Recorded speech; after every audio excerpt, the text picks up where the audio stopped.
प्रदोष व्रत की कथा सुनेंगे। प्राचीन काल में एक गरीब पुजारी हुआ करता था। उस पुजारी की मृत्यु के बाद उसकी विधवा पत्नी अपने भरण पोषण के लिए पुत्र को साथ लेकर भीख मांगती हुई शाम तक घर वापस आती थी। एक दिन उसकी मुलाकात विदर्भ देश के राजकुमार से हुई, जो कि अपने पिता की मृत्यु के बाद दर दर भटकने लगा था। उसकी हालत पुजारी की पत्नी से देखी नहीं गई। वह उस राजकुमार को अपने साथ अपने घर ले आई और पुत्र जैसे रखने लगी। एक दिन पुजारी की पत्नी अपने दोनों पुत्रों को शांडिल्य ऋषि के आश्रम में ले गई। वहां उसने ऋषि से शिव जी के प्रदोष व्रत की कथा विधि सुनी और घर जाकर अब वह प्रदोष का व्रत करने लगी। एक बार दोनों बालक वन में घूम रहे थे। उनमें से पुजारी का बेटा तो घर लौट आया, परंतु राजकुमार वन में रह गया। उस राजकुमार ने गंधर्व कन्याओं को क्रीड़ा करते हुए देखा तो उनसे बातें करने लगा। उस कन्या का नाम असुमति था। उस दिन वह राजकुमार घर देरी से लौटा। राजकुमार दूसरे दिन फिर से उसी जगह पहुंचा जहाँ असुमति अपने माता पिता से बातें कर रही थी। तब असुमति के माता पिता ने उस राजकुमार को पहचान लिया और उससे कहा कि आप तो विदर्भ नगर के राजकुमार हो ना, आपका नाम धर्मगुप्त है। असुमति के माता पिता को यह राजकुमार पसंद आया। उन्होंने कहा, शिव जी की कृपा से हम अपने पुत्र का विवाह आपसे करना चाहते हैं, क्या आप इस विवाह के लिए तैयार है? राजकुमार ने अपनी स्वीकृति दे दी तो उन दोनों का विवाह संपन्न हुआ। बाद में राजकुमार ने गंधर्व की विशाल सेना के साथ विदर्भ पर हमला किया, घमासान युद्ध करके विजय प्राप्त की। पत्नी के साथ राजा बनकर राज्य करने लगा। वहां उस महल में पुजारी की पत्नी और पुत्र को आदर के साथ अपने महल में ले आया और साथ रखने लगा। पुजारी की पत्नी तथा पुत्र के सभी दुख दरिद्र दूर हो गए। वे सुख से अपना जीवन व्यतीत करने लगे। एक दिन असुमति ने राजकुमार से इन सभी बातों के पीछे का कारण और रहस्य पूछा। तब राजकुमार ने असुमति को अपने जीवन की पूरी बात बताई, साथ ही प्रदोष व्रत का महत्व और व्रत से प्राप्त फल से भी अवगत कराया। उसी दिन से प्रदोष व्रत की प्रतिष्ठा व महत्व बढ़ गया। मान्यता अनुसार लोग ये व्रत करने लगे। कई जगहों पर अपनी श्रद्धा के अनुसार स्त्री पुरुष दोनों ये व्रत करते हैं।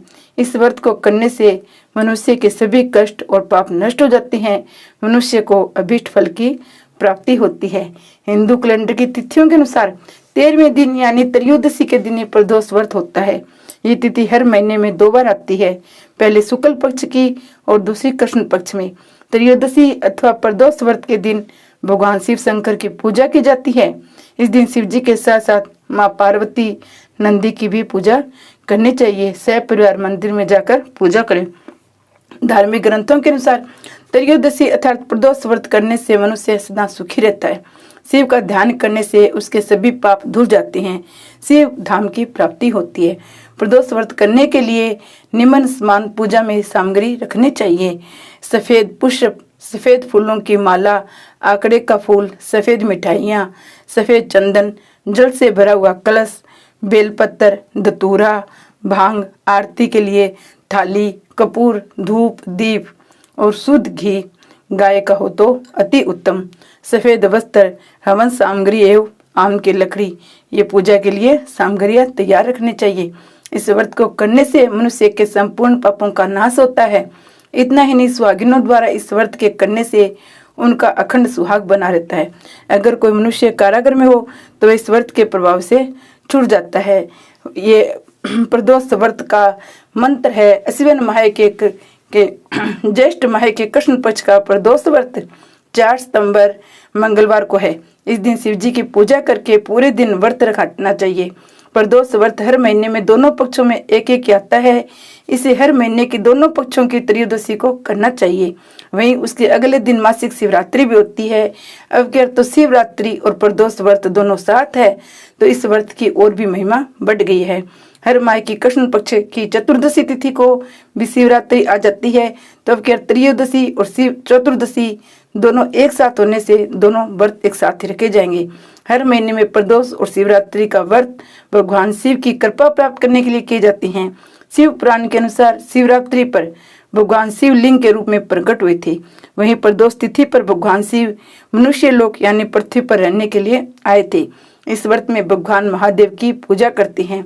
ये प्रदोष व्रत करने से मनुष्य के सभी पाप धुल जाते हैं, उन्हें सिद्ध धाम की प्राप्ति होती है। पुरानी कथाओं के अनुसार चंद्रमा को 6 रोग था, जिसके चलते उन्हें मृत्यु दंड का बराबर कष्ट हो रहा था। भगवान शिव ने उसे दोष का निवारण करके उन्हें त्रयोदशी के दिन पुनः जीवन प्रदान किया, इसलिए इस दिन को प्रदोष व्रत कहा जाने लगा। इसके अलावा सप्ताह के अलग अलग दिन में प्रदोष होने के उसका फल अलग अलग होता है। इस बार मंगलवार के दिन प्रदोष व्रत हो रहा है तो शिव जी के साथ साथ बालाजी की भी पूजा करनी है। जय श्री बालाजी महाराज जी की जय। जय माता पार्वती की जय। ओम नमः शिवाय बोलो। ओम नमः शिवाय। ओम नमः शिवाय।